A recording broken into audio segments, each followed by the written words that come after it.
আগের ভিডিওতে আমরা দেখেছিলাম কি করে কোন পরিমাপ করতে হয়, কোন কাকে বলে, কোন পরিমাপের পদ্ধতিগুলো কি কি, এবং কোন কি করে ধনাত্মক কোন কাকে বলে, ঋণাত্মক কোন কাকে বলে। সেই ভিডিওটাই একটা জিনিস আমরা বলতে হয়তো ভুলে গেছি, সেইটা একটু বলাবার চেষ্টা করি। যে বৃত্তীয় পদ্ধতিতে কোন পরিমাপের একটা সূত্র আছে, বৃত্তীয় পদ্ধতিতে কোন পরিমাপের একটা সূত্র আছে, সেই সূত্রটা এখন আমরা শিখব।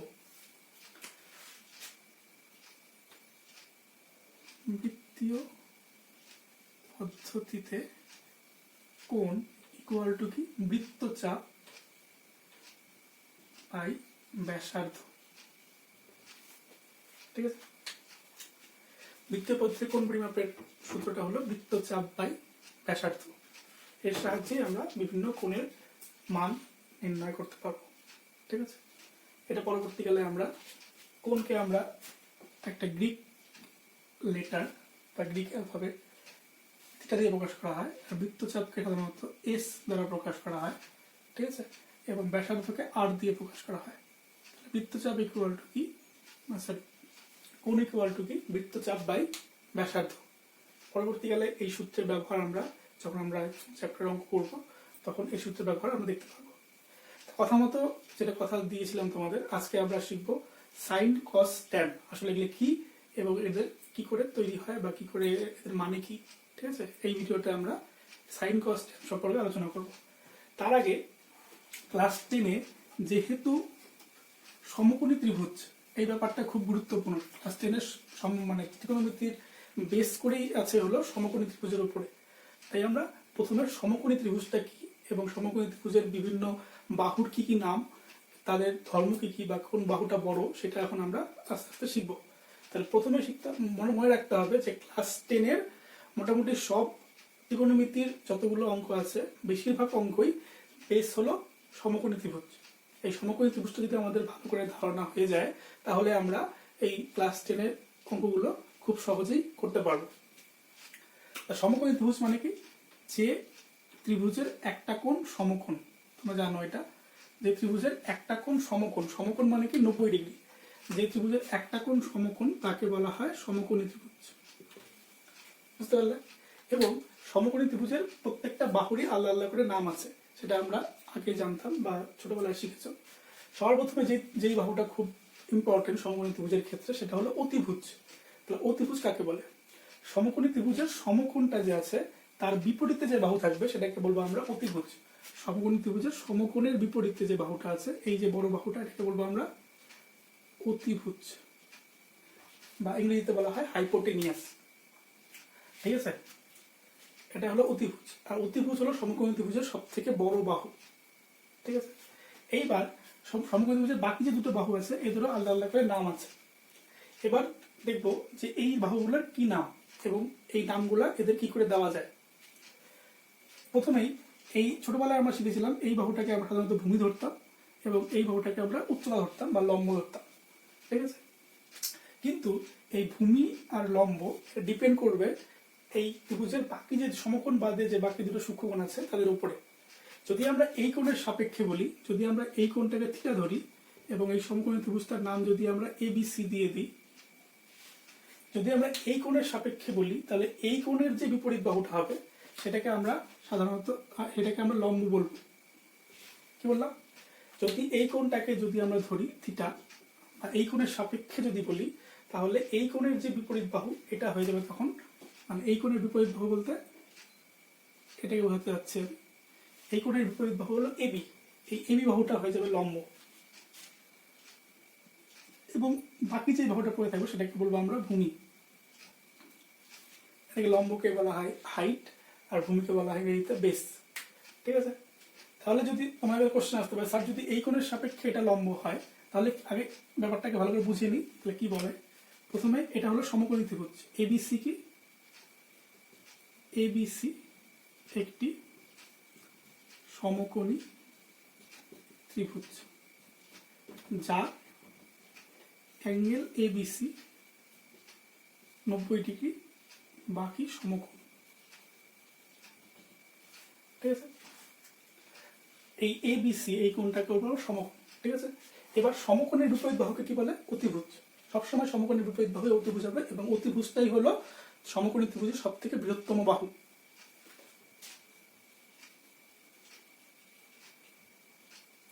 সমকোণের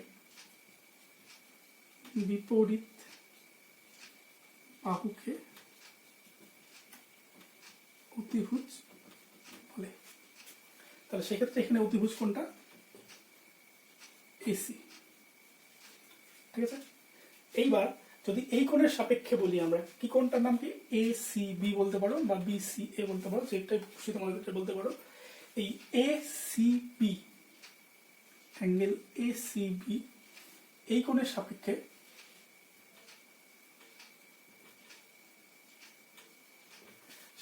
লম্ব কোণটা হবে? লম্ব হয়ে যাবে এই যে কোণের সাপেক্ষে বলা হবে তার বিপরীত বাহুটা হবে লম্ব।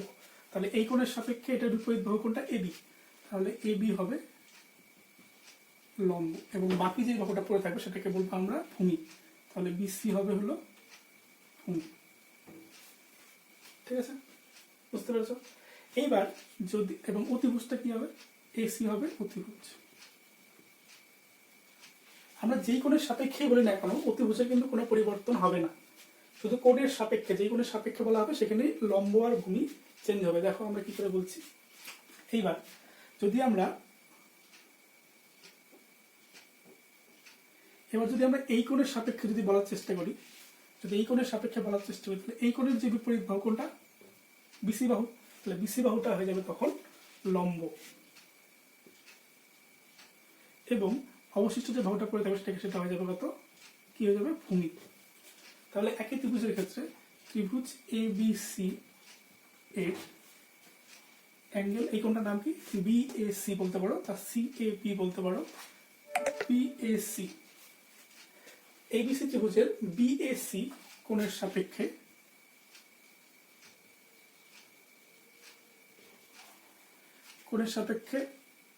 লম্ব হয়ে যাবে কোনটা? লম্ব হয়ে যাবে বিসি, এবং ভূমি হয়ে যাবে কোনটা? ভূমি হয়ে যাবে এবি। আর এসি কিন্তু সবসময় অতিভুজ থাকবে। ত্রিকোণমিতির অঙ্ক করতে গেলে এই কনসেপ্টটা খুব ইম্পর্টেন্ট। যেই কোণের সাপেক্ষে আমরা ধরবো, যেই কোণের সাপেক্ষে ধরবো সেই কোণের অনুযায়ী ত্রিভুজের ভূমি আর লম্ব কিন্তু চেঞ্জ হয়ে যাবে। বুঝতে পারলে? যেই কোণের সাপেক্ষে বলা হবে সেই কোণের বিপরীত বাহুটা হবে লম্ব। এটা খুব ভালো করে মাথায় বা মনে ঢুকে রাখতে লাগবে, মানে মন বুঝতে হবে, তাহলেই তোমরা ত্রিকোণমিতির অঙ্কগুলো খুব সহজেই করতে পারবে, এবং সাইন কস ট্যান সম্পর্কেও তোমাদের একটু ধারণা আসবে আস্তে আস্তে। এবার আমরা শিখবো যে সাইন কস ট্যান আসলে কি, এবং এদের মানে কি আসলে। যেহেতু আমি বলছিলাম যে মাধ্যমিকের অঙ্কের ক্ষেত্রে বা ত্রিকোণমিতির অঙ্কের ক্ষেত্রে সমকোণী ত্রিভুজটা খুব ভাইটাল, সেই জন্য আমরা এই সমকোণী ত্রিভুজেরই বাহুগুলির যে অনুপাত তাদেরকে আমরা সাইন কস ট্যান বলে থাকি।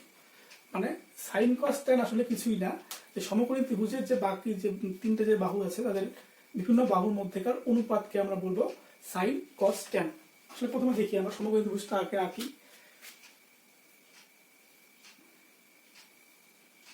নাম দিই এবিসি।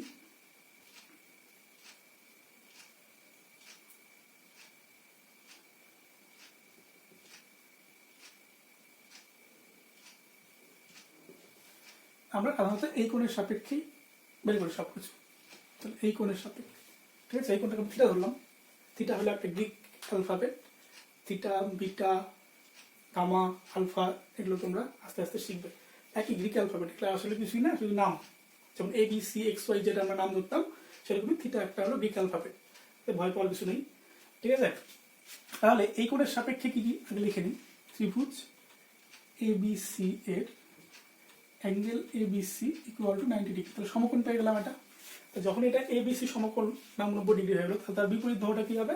অতিভুজ হবে। তাহলে এখানে অতিভুজ কোণটা এসি, ঠিক আছে। এবার অ্যাঙ্গেল এ সি বি, এই কোণটার সাপেক্ষে, এর সাপেক্ষে, ঠিক আছে, এর সাপেক্ষে লম্ব, তাহলে কি হবে? এই কোণটার যে বিপরীত বাহু কোণটা এবি, এবি হয়ে যাচ্ছে আমার লম্ব। আর অতিভুজ তো সবসময় সমকোণের বিপরীতে হবে, বাকি বিপরীত থাকলো কি? বিসি। বিসিটা হয়ে গেল আমাদের ভূমি, এবং এসি সবসময় কি হবে? অতিভুজ। বুঝতে পারলে? এবার শিখবো আমরা সাইন কস ট্যান আসলে কি। সাইন কস ট্যান আসলে কিছুই না, সাইন কস ট্যান হলো এই সমকোণী ত্রিভুজের বিভিন্ন বাহুর অনুপাত বা দুইটি বাহুর অনুপাত।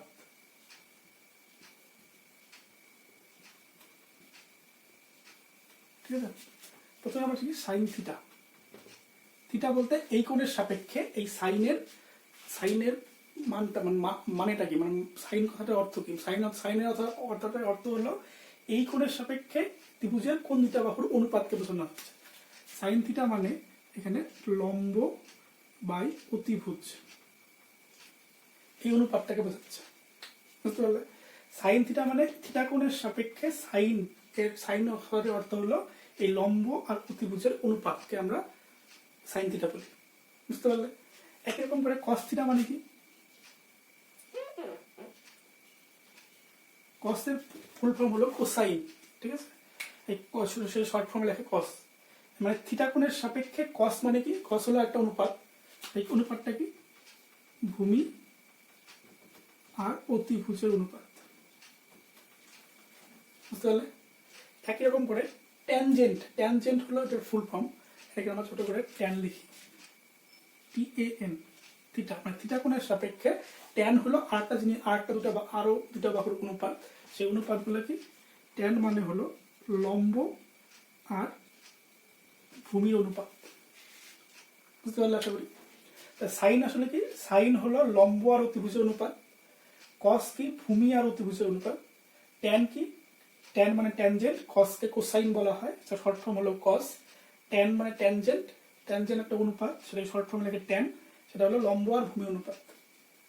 এবার সাইন কস ট্যান ছাড়াও আরো বিভিন্ন অনুপাত আছে, তাদের বিভিন্ন নাম আছে, সেগুলো আগে শিখবো। তার আগে আমাদের শিখতে হবে যে অনন্যক কি। তোমরা জানো অনন্যক মানে কি, তবুও একবার বলে দিচ্ছি।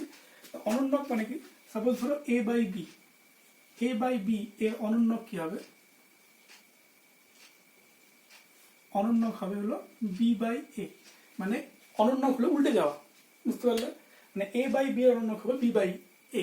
সেরকমই এই সাইন কস ট্যান এদেরও অনন্যক আছে, এদের এই অনন্যকগুলোরও বিভিন্ন নাম আছে। বা সাইন হলো একটা অনুপাত, এই অনুপাতের অনন্যক বা ব্যস্ত অনুপাত সেটা যদি বলতে পারো, সেটা একটা নাম আছে, সেটার নাম হলো কোসাইন।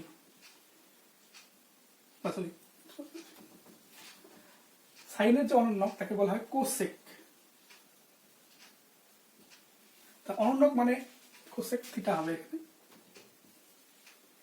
ঠিক আছে, কোসেক থিটা মানে থিটা কোণের সাপেক্ষে সাইনের অনন্যক যেটা হবে সেটাকে বলবো আমরা। তাহলে কি হবে তোমরা বলতে পারবে একাকেই? তাহলে সাইন থিটা মানে যদি লম্ব বাই অতিভুজ হয়, তাহলে তার অনন্যকটা কি হবে? যেহেতু বি বাই এর অনন্যক, a বাই বি এর অনন্যক বি বাই এ হচ্ছে, সেরকম লম্ব বাই অতিভুজের অনন্যকটা কি হবে? অতিভুজ বাই লম্ব। তাহলে সাইন থিটার অনন্যককে আমরা কি বলি? Cosec theta. বুঝতে পারলে? সেরকমই কস থিটার একটা অনন্যক আছে, তারও একটা নাম আছে। তাহলে কস থিটার অনন্যককে বলি আমরা সেক থিটা, SEC, এটা COSEC। বুঝতে পারলে? কোসেক থিটা হলে কার অনন্যক? কোসেক থিটা হলো কস থিটার অনন্যক। কস থিটা যদি ভূমি বাই অতিভুজ হয়, তাহলে তার উল্টাটা কি হবে? অতিভুজ বাই ভূমি।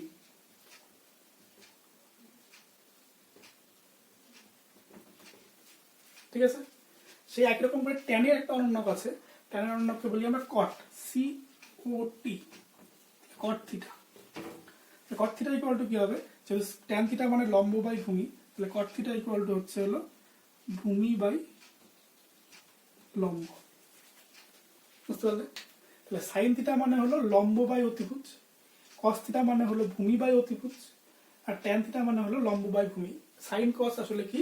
এক একটা অনুপাত, এই অনুপাতগুলোর নাম দেওয়া হয়েছে সাইন। থিটা মানে কি? যেহেতু দেখো থিটা কোণের সাপেক্ষে লম্ব বাই ভূমি, তার মানে কি লম্বটা কি আছে এখানে? AB, তো সাইন থিটা মানে কি হবে? AB বাই অতিভুজ কি আছে? AC। বুঝতে পারলে? এবার থিটা কোণটা যদি এই কোণের সাপেক্ষে যেহেতু ধরা হয়েছে, তাহলে AB বাই AC হচ্ছে। যদি আমরা এই কোণের সাপেক্ষে ধরতাম, তাহলে এই কোণের সাপেক্ষে লম্ব হয়ে হতো BC, তাহলে এখানে কি হতো? BC by AC। বুঝতে পারলে? এইবার আমরা শিখবো আস্তে আস্তে এই সাইন কস ট্যান এদের মধ্যে বিভিন্ন সূত্র আছে, সেগুলো আস্তে আস্তে আমরা বোঝার চেষ্টা করব এবং শিখব। সবার প্রথমে আমরা জানতে লাগবে, জানা দরকার যে কোনো সংখ্যা এবং তার অনন্যকের গুণফল কত হয়। একটু আগে আমরা বলছিলাম যে a বাই বি এর অনন্যক কি হচ্ছে, অনন্যক হচ্ছে হলো বি বাই এ। এবার আমি কি বললাম, কোনো সংখ্যা এবং তার অনন্যক যদি গুণ করি আমরা, তাহলে কি আসছে দেখো, a বাই বি ইন্টু যদি আমরা বি বাই এ করি, তাহলে বি বি ক্যান্সেল হচ্ছে, এ ক্যান্সেল হচ্ছে, কত হচ্ছে 1। তার মানে কোনো সংখ্যা এবং তার অনন্যকের গুণফল কত হচ্ছে 1। ঠিক আছে, তাই সেরকম করে যদি আমরা বলি যে সাইন থিটা আর কোসেক থিটার গুণফল, তাহলে কত হবে, এটা অনন্যক তো এটা, তাহলে অনন্যকগুলো কোনো সংখ্যা এবং তার অনন্যকের গুণফল কত হয় 1। সেই জন্য সাইন থিটা এবং কোসেক থিটার গুণফল কত হবে 1। একই রকম ভাবে কস থিটা আর সেক থিটার গুণফল কত হবে 1। ট্যান থিটা আর কট থিটার গুণফল কত হবে 1। এটাই হলো একটা সূত্র, বুঝতে পারলে। দেখি আমরা সূত্রগুলো, তোমরা ভিডিওটা পজ করে এই বাকিটুকু লিখে নিও।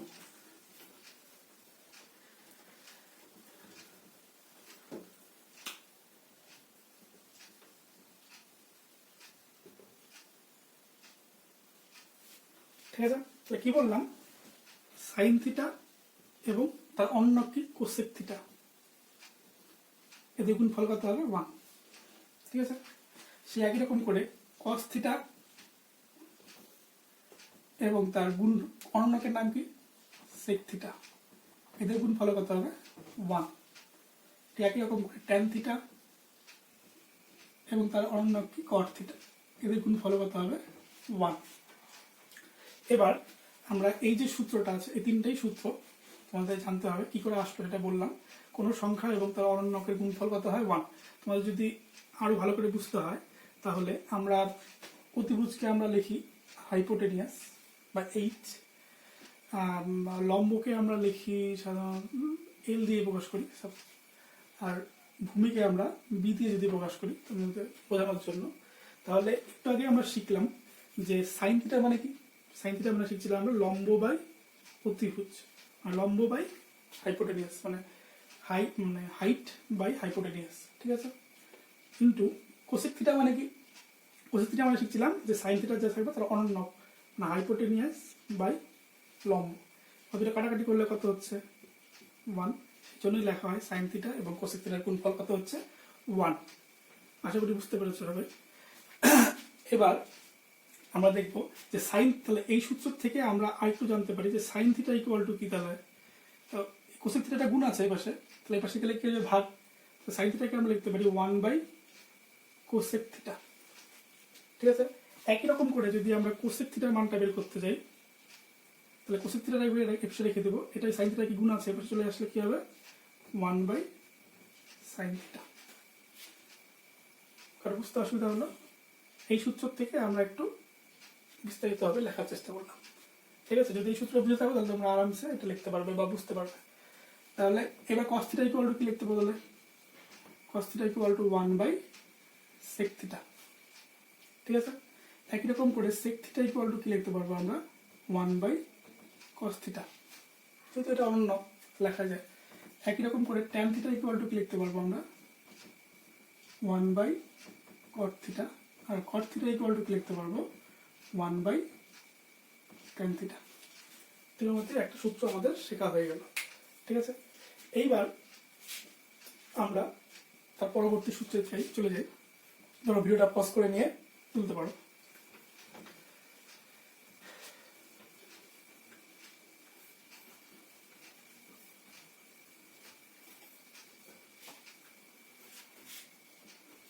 এইবার এর আগে আমাদের এই যে পরবর্তী সূত্রে যাওয়ার আগে আমাদের একটা জিনিস জানতে হবে যে পিথাগোরাসের সূত্র কি বলেছিল। পিথাগোরাস কি বলেছিলেন যে কোনো সমকোণী ত্রিভুজের অতিভুজের উপরে অঙ্কিত বর্গক্ষেত্রের ক্ষেত্রফল এবং অপর দুটি বাহুর উপরে বর্গক্ষেত্রের ক্ষেত্রফলের সমষ্টির সমান হয়। সেটা তোমরা ক্লাস 9-এই শিখেছ। তবু তার পিথাগোরাস সূত্রটা কি ছিল, অতিভুজ স্কোয়ার ইকুয়াল টু কি ছিল, লম্ব স্কোয়ার প্লাস ভূমি স্কোয়ার। ঠিক আছে, এখান থেকে আমরা লম্বের মান বের করতে পারি, ভূমির মান বের করতে পারি, অতিভুজের মান বের করতে পারি। অতিভুজ তাহলে ইকুয়াল টু কি হবে, তাহলে অতিভুজ স্কোয়ার আছে, স্কোয়ারটা বেশি লাগলে কি হবে, রুট হয়ে যাবে, রুট লম্ব স্কোয়ার প্লাস ভূমি স্কোয়ার। ঠিক আছে। একই রকম করে যদি আমরা লম্ব ইকুয়াল টু বের করি, লম্ব স্কোয়ার ইকুয়াল টু বের করতে চাই, তাহলে লম্বটাকে বসে রাখবো, ভূমিটাকে বসে নিয়ে আসবো, তাহলে ভূমিটা কি আছে প্লাস, তাহলে ভেসে চলে আসলে কি মাইনাস হয়ে যাবে, তাহলে কি হবে অতিভুজ স্কোয়ার মাইনাস ভূমি স্কোয়ার। ঠিক আছে। একইভাবে যখন স্কোয়ারটা ভেসে চলে আসবে তখন কি হবে রুট ওভার হয়ে যায়। লম্ব ইকুয়াল টু কি হয় অতিভুজ স্কোয়ার মাইনাস ভূমি স্কোয়ার। ঠিক আছে। আর ভূমি ইকুয়াল টু তাহলে কি হবে একই রকম করে ভূমি ইকুয়াল টু ভূমিটাকে বসে রেখে দিব, লম্বটাকে বসে নিয়ে আসবো, তাহলে একই রকম করে এটা কি প্লাস আছে বসে চলে আসলে মাইনাস হয়ে যাবে, তাহলে একই রকম করে হবে অতিভুজ স্কোয়ার মাইনাস লম্ব স্কোয়ার। ঠিক আছে। আমাদের এই তিনটে সূত্রই পরবর্তীতে আমরা ইউজ করব আরো ভালো করে পরবর্তী সূত্র বোঝাতে। প্রথম সূত্রটা কি আছে,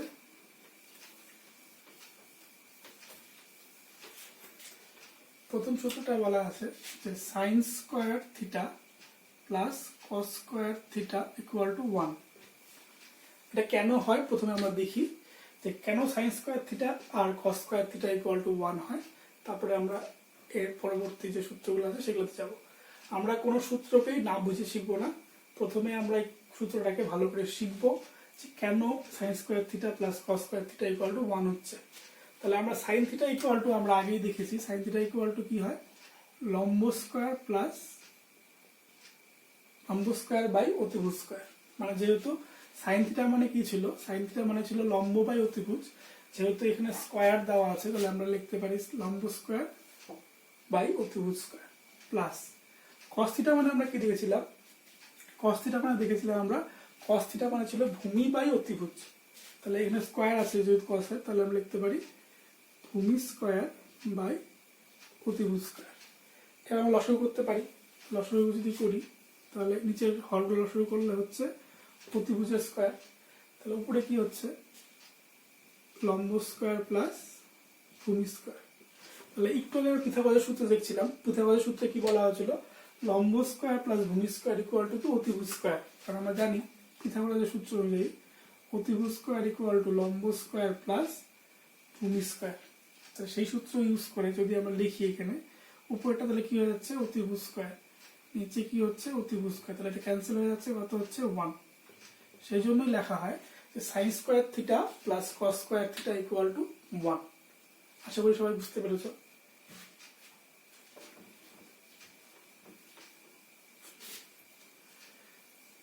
তাহলে কি আসছে sign square theta plus cos square theta equal to 1। বুঝতে পেরেছ। এইবার এখান থেকে আমরা সাইন স্কোয়ার থিটার মান বের করা শিখবো, কস স্কোয়ার থিটার মান বের করা শিখবো, সাইন থিটার মান বের করা শিখবো এবং কস থিটার মান বের করা শিখবো। আমরা এই সাইন থিটাকেই এই সূত্রের থেকেই আমরা বাকি সূত্রগুলোতে উপনীত হব। বুঝতে পারলে? দেখো তাহলে sign square theta equal to কি হবে, যেহেতু সাইন স্কোয়ার থিটার মান বের করতে যাচ্ছি তার মানে কি করতে হবে প্লাস কস স্কোয়ার থিটাকে নিয়ে আসতে হবে। তা নিয়ে আসলে কি হচ্ছে 1 মাইনাস কস স্কোয়ার থিটা। তাহলে আমরা বলতে পারবো sign square theta equal to কি, যদি সাইন স্কোয়ার থিটাকে আমরা কসের আকারে প্রকাশ করতে যাই তাহলে সাইন স্কোয়ার থিটাকে আমরা লিখতে পারি 1 মাইনাস কস স্কোয়ার থিটা। কোথা থেকে আসলো এই সূত্রের থেকে, শুধুমাত্র এটাকে এই পাশে নিয়ে যাওয়া, এটুকুই হলো সূত্র। বুঝতে পারলে? একই রকম করে যদি আমরা স্কোয়ারটাকে পাশে নিয়ে আসি তাহলে সাইন থিটা ইকুয়াল টু কি হবে, স্কোয়ারটা পাশে আসলে রুট হয়ে যাবে, তাহলে এটা হবে 1 মাইনাস কস স্কোয়ার থিটা। বুঝতে পারলে?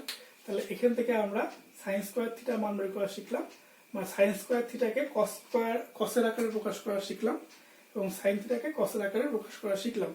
এবার একই রকম করে যদি আমরা কস স্কোয়ার থিটার মানটা বের করতে চাই বা কস স্কোয়ার থিটাকে সাইনের আকারে প্রকাশ করতে চাই তাহলে একই রকম করে কসটাকে বসে রাখতে হবে, সাইন স্কোয়ার থিটাকে বসে নিয়ে আসতে হবে। তাহলে কি হবে এটা 1 মাইনাস সাইন স্কোয়ার থিটা। আশা করি বুঝতে পারো, সব থেকে সোজা হয়ে গেল, কিছুই না। এবার কি করতে হবে স্কোয়ারটাকে বসে নিতে হবে, তাহলে কস থিটা ইকুয়াল টু কি হবে root over 1 minus sine square theta.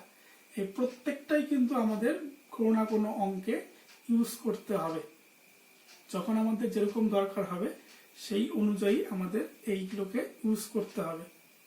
তাই যদি প্রথম সূত্রটা ভালো করে বুঝে থাকো তাহলে বাকিগুলো তোমরা নিজেরাই মনে মনে বানাতে পারবে। যখন আমাদের দরকার হবে যে cos থিটাকে আমরা সাইনের আকারে প্রকাশ করি তাহলে এই সূত্র ফেলতে হবে। যদি আমাদের কোনো অঙ্কে দরকার হয় যে cos স্কয়ার থিটাকে সাইনের আকারে প্রকাশ করার জন্য তখন এটা ইউজ করতে হবে। বুঝতে পারলে? আচ্ছা, এবার আমরা পরবর্তী সূত্রে চলে যাই।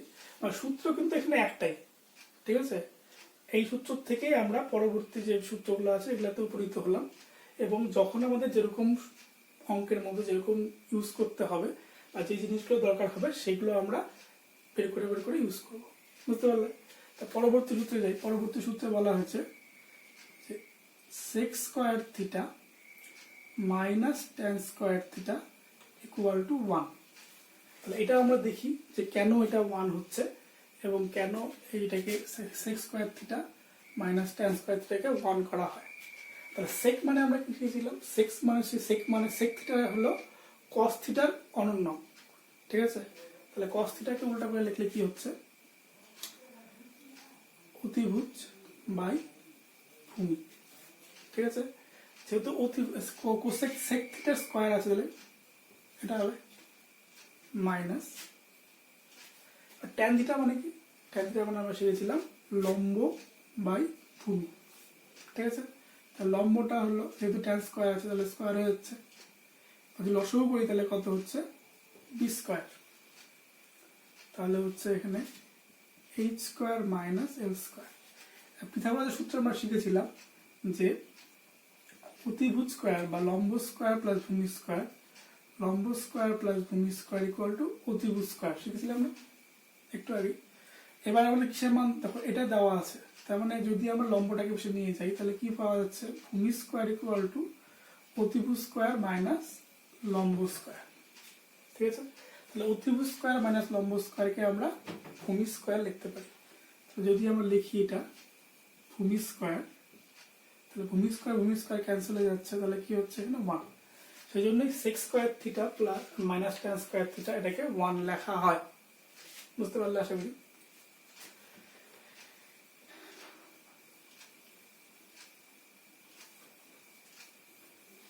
এবার আমরা যেভাবে এখান থেকে সাইনকে কসের আকারে প্রকাশ করা শিখলাম সেভাবে এখানে ট্যানকে সেকের আকারে প্রকাশ করা শিখবো বা সেককে ট্যানের আকারে প্রকাশ করা শিখবো।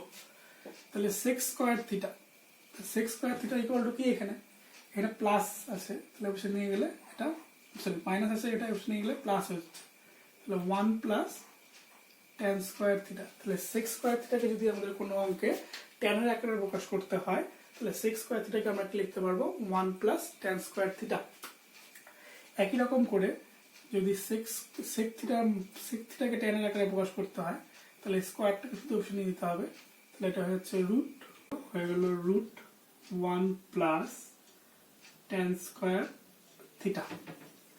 ঠিক একই রকম করে যদি আমরা tan এর মানটা বের করতে যাই, tan স্কয়ারের মান তাহলে কি হবে?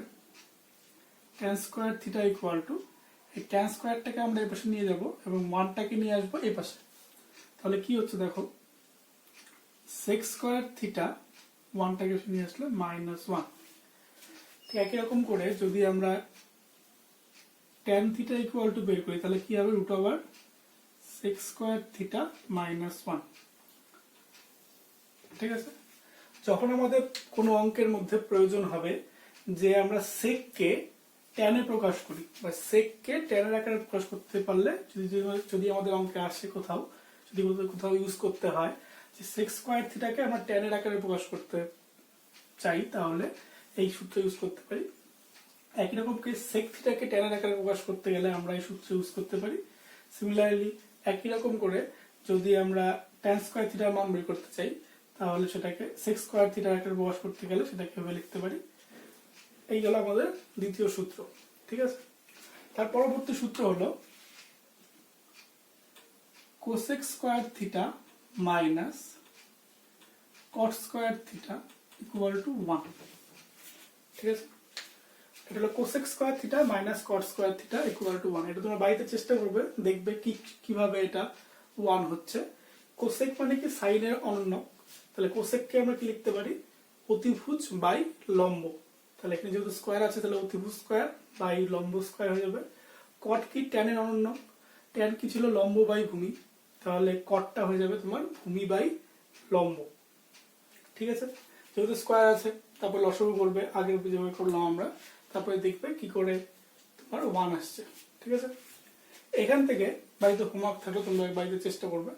ঠিক আছে, এখান থেকে আমরা কোসেক স্কোয়ারের যদি মান বের করি তাহলে কি পাচ্ছি আমরা, 1 প্লাস কট স্কোয়ার থিটা। ঠিক আছে, একই রকম করে যদি আমরা কোসেক থিটার মান বা কোসেক থিটাকে কট থিটার আকারে প্রকাশ করতে যাই তাহলে সেটা স্কোয়ারটা বসে চলে যাবে, তাহলে হচ্ছে রুট কত হচ্ছে 1 প্লাস কট স্কোয়ার থিটা। ঠিক আছে, এবার এখান থেকে যদি আমরা কট স্কোয়ারের মান বের করি, কট স্কোয়ার থিটা, এটা কি হচ্ছে, আমরা কটটাকে বসে নিয়ে যাব এবং 1টাকে বসে নিয়ে আসবো, তাহলে হচ্ছে কোসেক স্কোয়ার থিটা -1। একই রকম করে কট থিটা যদি মান বের করি আমরা, স্কোয়ারটা হয়ে চলে যাচ্ছে, স্কোয়ারটা হয়ে চলে গেলে হয়ে যাবে root over cosec square theta -1। ঠিক আছে, এই হলো আমাদের ত্রিকোণমিতির কিছু সূত্র। আজকের মতো এটুকুই। আমরা পরবর্তী ভিডিওতে দেখব পূরক কোণের কিছু সূত্র। ঠিক আছে, পূরক কোণের সূত্র এই ত্রিকোণমিতিতে আছে, পরবর্তী অধ্যায়ে আমরা পরবর্তী ভিডিওতে আমরা দেখব পূরক কোণের ক্ষেত্রে এই সূত্রগুলো ইউজ করতে হয়। ঠিক আছে, আজকের মতো আপাতত এটুকুই। সবাই ভালো থাকবে, বাড়িতে পড়াশোনা করবে এবং বেশি বেশি করে অঙ্ক করবে। ঠিক আছে, ধন্যবাদ।